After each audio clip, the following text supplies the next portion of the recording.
আসিফ আকবরজির কণ্ঠে তাহলে কি রোমান্টিক গান থাকছে না বরবাদ সিনেমায়? নমস্কার বন্ধু, আমি রূপম চলে এলাম আজকের প্রথম ভিডিও নিয়ে। প্রথমেই জানাচ্ছি সবাইকে ভেরি ভেরি গুড মর্নিং। আশা করছি তোমরা সবাই খুব ভালো আছো এবং সুস্থ আছো। দেখো বন্ধুরা, এখনো পর্যন্ত আমাদের কাছে যেই কনফার্মেশন বা আপডেটটা ছিল সেটা হচ্ছে আসিফ আকবরের গলার কণ্ঠে আমরা একটা বরবাদ সিনেমায় রোমান্টিক গান পেতে চলেছি এবং সেটারই শুটিং হচ্ছে। অলরেডি গতকালকে আমরা একটা খবর পাই যে দুবাইতে বরবাদের রোমান্টিক গানের শুটিং হচ্ছে এবং অমিত আম্বারকার, যিনি আর কি বরবাদ সিনেমার প্রস্থেটিক আর্টিস্ট, তিনি সেই গানের শুটিং এর জন্য দুবাইতে গেছেন এবং হ্যাশট্যাগ বরবাদ লিখেছেন। তারপরে ঋদ্ধি সিদ্ধি এন্টারটেনমেন্টের যিনি আর কি প্রডিউসার সিদ্ধান্ত সেট, তিনিও মানে একটা দেখলাম স্টোরি দিয়েছেন। তো যাই হোক না কেন, বরবাদের গানের শুটিং হচ্ছে। তাহলে ভাবো কতটা ইম্পর্টেন্ট, যেখানে প্রস্থেটিকের কাজের জন্য অমিত আম্বারকারকেও যেতে হয়েছে একটা গানের জন্য। তাহলে খুব গুরুত্বপূর্ণ একটা গান হতে চলেছে এবং এরকম গান আমরা শুনিনি, এটাও বুঝতে পারছি। এবং মানে তারা কোনো রকমই খামতি রাখতে চাইছে না, ঠিক আছে, এরকম একটা বিষয়পত্র আমরা দেখতে পাচ্ছি। কিন্তু আসিফ আকবরজির কণ্ঠের যে গানটা হওয়ার কথা ছিল একটা রোম্যান্টিক ট্র্যাক, সেটা কি তাহলে থাকবে না?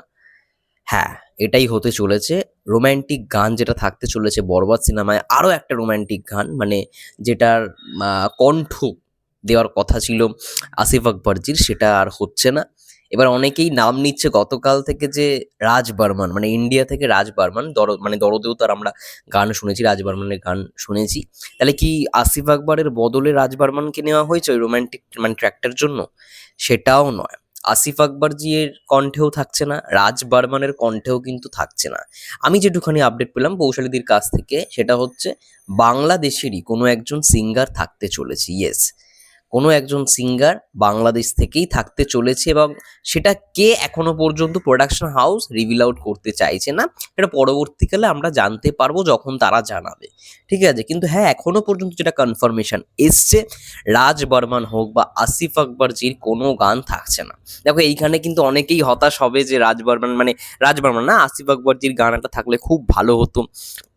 তারা নিজেরা বলেছিল। ইভেন এটা নিয়ে খুব চর্চাও হচ্ছিল যে আসিফ আকবরের কণ্ঠে শাকিব খানের মানে সিনেমায় আসিফ আকবরজির গান, এটা অনেকে চর্চা করছিল। অনেকের আবার পছন্দও হয়নি যে এই যাবৎকালের মানে আসিফ আকবরের গান চলে না, তিনি যতই সঙ্গীত জগতের যুবরাজ হোক না কেন। অনেক কথাই হয়েছে। যাই হোক, সেই পক্ষ কোথাও গিয়ে মনে হলো জিতে গেল, কিন্তু না, অ্যাকচুয়ালি ব্যাপারটা হচ্ছে নিশ্চয়ই কোনো কিছু চেঞ্জেস হয়েছে। কারণ একেবারে শেষ পর্যায়ে এসে চেঞ্জেসটা হয়েছে। কারণ আমরা রিসেন্টলি শারিন ম্যামের ইন্টারভিউ দেখেছিলাম, সেখানেও শারিন ম্যাম কিন্তু বলেছিল যে আসিফ আকবরজির আর গান থাকে, গানে একটা চমক আছে, ঠিক আছে।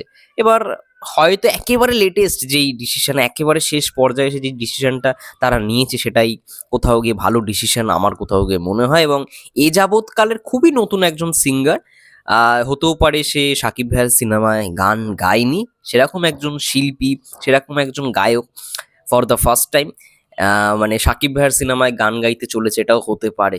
আসিফ আকবর রাজ বর্মনের বড় মানে বদলে রাজ বর্মনের গান একেবারেই নেই, এটা তোমরা শিওরই থাকো।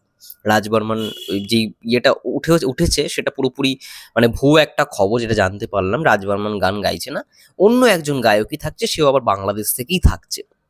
দেখা যাক সেই গান কেমন হয়, সেই রোম্যান্টিক ট্র্যাক কেমন হয়। রোম্যান্টিক গানের জন্যই দুবাইতে বরবাদ টিম শুট করছে, ভাবো। যাই হোক, তোমাদের কি মন্তব্য এই বিষয় নিয়ে অবশ্যই কমেন্ট করে জানাও। ততক্ষণের জন্য সবাই ভালো থেকো, সুস্থ থেকো, টেক কেয়ার।